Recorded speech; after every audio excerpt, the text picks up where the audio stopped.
अभी बता रहे थे कि महिला दिवस में केवल हम एक महिलाओं को ना याद करें, हमारी सभी माताओं बहनों प्रतिदिन, और हम बोलते तो हर पल याद करिए, क्योंकि जो महिला होती है वो हमारी एक आइकॉन होती है, चाहे वो माँ के रूप में होती है, चाहे वो बहन के रूप में होती है, या वो बीवी के रूप में। बीवी भी कहीं ना कहीं सहयोग करती है। तो हमको इस चीज में लेके चलना चाहिए और सम्मान की भावना अपने मन से आना चाहिए, जबरदस्ती थोपना नहीं चाहिए। तो ये जो हम लोग बार बार अंतर्राष्ट्रीय महिला दिवस और ये बताते हैं, तो हमारे समाज में अभी भी बहुत जड़ता है, महिलाओं को बहुत से फैसले से वंचित किया जाता है और अपनी बातें थोपी जाती है ना। तो बहुत सी चीजें हैं, बात लंबी हो जाएगी, तो मैं अब सिलसिला शुरू करता हूँ अपने मेहमानों से, और मैं अनुरोध करूंगा हमारी जो नागरिक अधिकार मंच की डायरेक्टर है निशा, वो अपनी बात रखें और बताएं कि नागरिक अधिकार मंच कैसे हम लोग काम कर रहे हैं, और जो अंकुरण प्रोग्राम आया है और आज के महिला दिवस में उनकी क्या सोच है, और वो अपनी बातों को रखेंगे।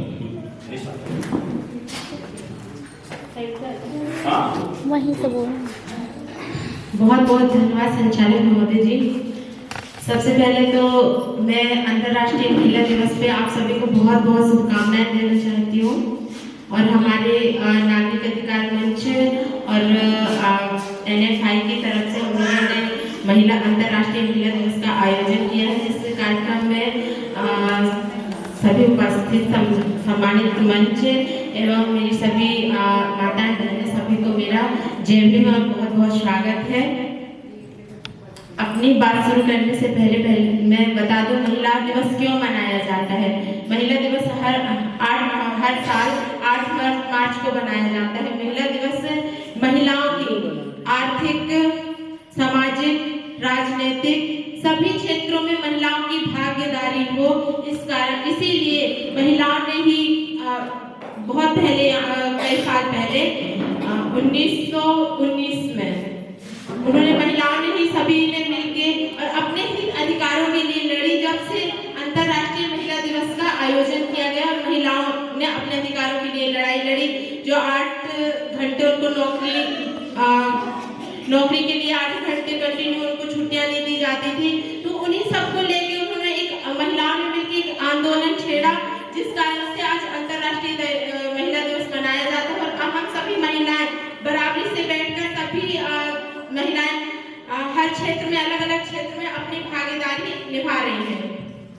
इसी बात को लेकर हमारा जो नागरिक अधिकार मंच है और हमारी पूरे साथी है, टीम है, एक हमारा अंकुरण कार्यक्रम चल रहा है। तो अंकुरण कार्यक्रम के माध्यम से हम सभी महिलाओं को एक ऐसी महिला आइकॉन महिला को तैयार करना हमारा मेन उद्देश्य है, जो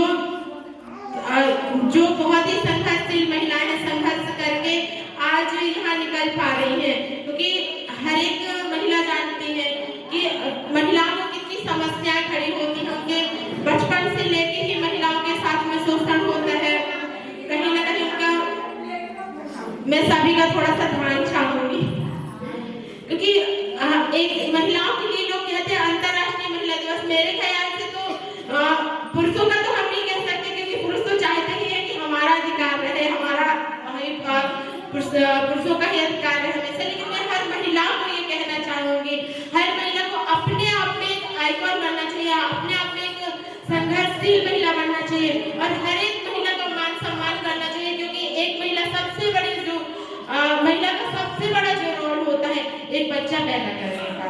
क्या ये शक्ति क्यों दी गई है महिला को? क्या इस विषय में आप लोगों ने कभी विचार किया है?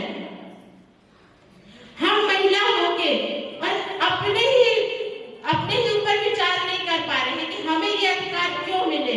हमें मतलब पुरुष भी तो हो सकते थे ना, लेकिन बच्चा पैदा करने का अधिकार, बच्चे को भरण पोषण देने का अधिकार, जो पहला प्रथम भरण पोषण होता है वो माँ के लिए होता है, माँ के स्तनपान होता है। तो इन सब का अधिकार माँ को, एक महिला को ही क्यों मिला? क्योंकि महिला इतनी शक्तिशाली, इतनी सशक्त होती है, लेकिन महिला की अपनी वैल्यू और अपने महत्व को नहीं समझ पाती है। तो हमें इस चीज को समझना होगा, इस महत्व को समझना होगा।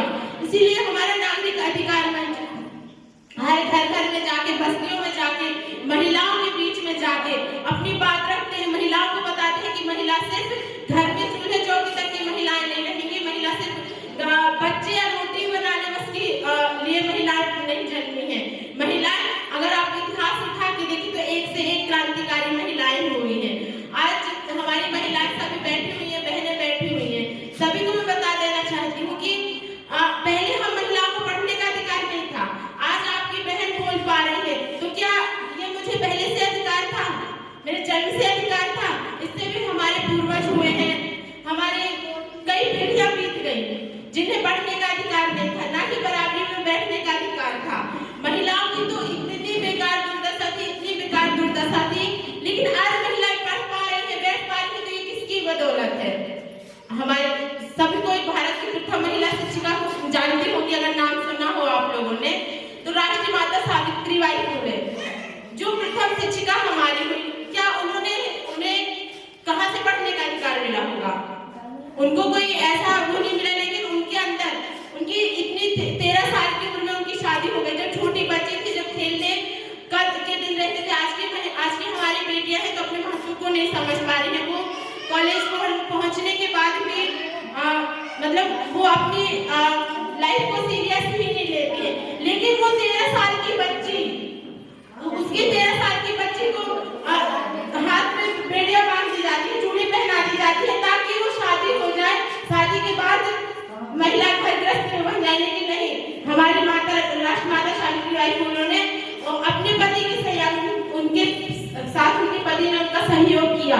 उन्होंने पढ़ाई खुद पढ़ी और बाहर निकली क्या उन्हें बाहर आसानी से ऐसे निकलने को मिल जाता रहा होगा? आज भी इतना आगे बढ़ने के बावजूद भी आप लोगों को समस्याएं होती, तो उनको उस उम्र में, उस समय में कितनी समस्याएं नहीं हुई होंगी। तो वो महिला बाहर निकल के, और उनका विरोध महिलाएं ही करती थी। हमारी महिलाएं भी उनके वो 2 साड़ियां लेके जाती थी, एक वो पहन के जाती थी और दूसरी साड़ी वो अपनी जहाँ पे शिक्षा देने जाती थी बच्चों को, महिलाओं को, बेटियों को, वहां पे जाके बदलती थी। क्योंकि हमारी जैसे ही महिलाएं जब वो निकलती थी उस रास्ते से, तो उनके ऊपर गोबर डाल दिया जाता था, कीचड़ डाल दिया जाता था, ताकि ये पढ़ा ना पाए, ताकि अगर महिलाएं पढ़ लिख जाएंगी तो जागरूक हो जाएंगे। तो धन्य हमें राष्ट्रमाता सावित्रीबाई फुले का धन्यवाद करना चाहिए कि उनकी वजह से हमें पढ़ने लिखने का अधिकार मिला। फिर दूसरा, हमें doctor B are Ambedkar ji, संविधान निर्माता, सभी जानते होंगे बाबा साहेब जी के बारे में, कि बाबा साहेब जी ने संविधान में महिलाओं के लिए हिंदू कोड बिल लिखा, जिसके कारण हम पूजा पाठ कितना भी कर ले, कितने भी सारे उसको मान ले, लेकिन अगर हमें एक IAS ऑफिसर, कलेक्टर, राष्ट्रपति या कोई मंत्री विधायक बनने का अधिकार देता है, तो वो सिर्फ हमारा संविधान देता है। तो हमें उस संविधान का धन्यवाद करना चाहिए। और हमारा नागरिक अधिकार मंच बाबा साहेब जी की आइडियोलॉजी संविधान को लेके ही काम करता है, संविधान के मूल्यों को लेके काम करता है। और अंकुरण कार्यक्रम, जो हमारा अंकुरण कार्यक्रम है, उसका भी मेन उद्देश्य यही है कि आप लोग जैसी महिलाओं जो पीड़ित हैं, जो जिनका घर पे ही शोषण होता है, लोग कहते हैं कि शोषण है क्या? शोषण कहाँ से शुरू होता है? शोषण पुरुष तो करते ही करते हैं, लेकिन हम महिलाएं भी कहीं ना कहीं इसके भागीदारी होते हैं। आप अपनी बेटी को रात में निकलने का अधिकार दे देंगे, लेकिन बेटी को अगर कहीं बाहर कॉलेज होगा तो बोलेंगे नहीं, बाहर लड़के छेड़ेंगे। अरे उन लड़कों को भी शिक्षा दो ना, कि बाहर जा रहे हो, वो भी किसी की बेटी है। जब जिस दिन एक बेटी को संस्कारित करने से पहले आप एक बेटा को संस्कार देंगे, तो कोई भी लड़की के साथ अपराध नहीं हो पाएगा। अगर शोषण की पहली बुनियाद अगर देखी जाए तो शोषण शुरू होता है, तो शोषण हमारे लोगों से शुरू होता है, हमारे घर में ही जन्म होता है शोषण का।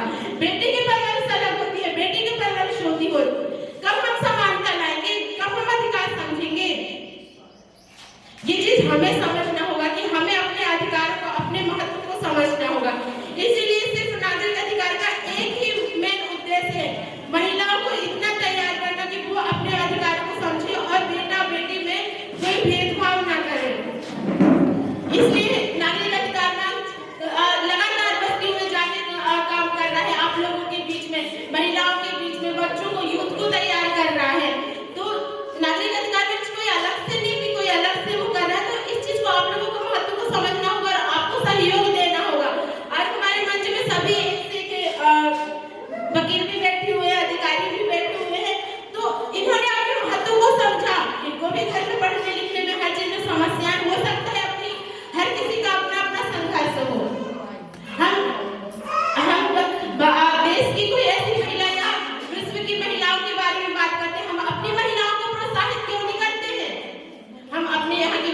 भी प्रोत्साहित कर सकते हैं। अगर हमारी महिला बस्ती में कोई महिला अच्छा काम कर रही है तो उसको भी आप प्रोत्साहन कर सकते हो और अपनी बेटियों को उदाहरण दे सकते हैं। देखो बेटा, ये अपनी ही बस्ती की लड़की है, अपनी ही बस्ती की बेटी है, अपनी ही बस्ती की बहू है जिन्होंने यहाँ निकल के काम किया।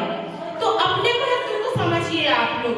सिर्फ मैं यही कहूँगी, हमारा नागरिक अधिकार मंच भी सिर्फ यही काम करता है कि सरकारी योजनाएं तो है ही, हम लोग आप लोग को प्रोवाइड कराते हैं कि सरकारी सुरक्षा क्या है, सामाजिक सुरक्षा क्या है, ये सारी चीजें तो आपका अधिकार है। लेकिन आपका अधिकार और संविधान के जो मूल्य हैं वो हमें अपने अंदर डालने होंगे और अपने महत्व को खुद ही समझना होगा। बस इसी के साथ मैं एक बात और कहना चाहूंगी, हर एक बच्चे को हमें पढ़ाना है।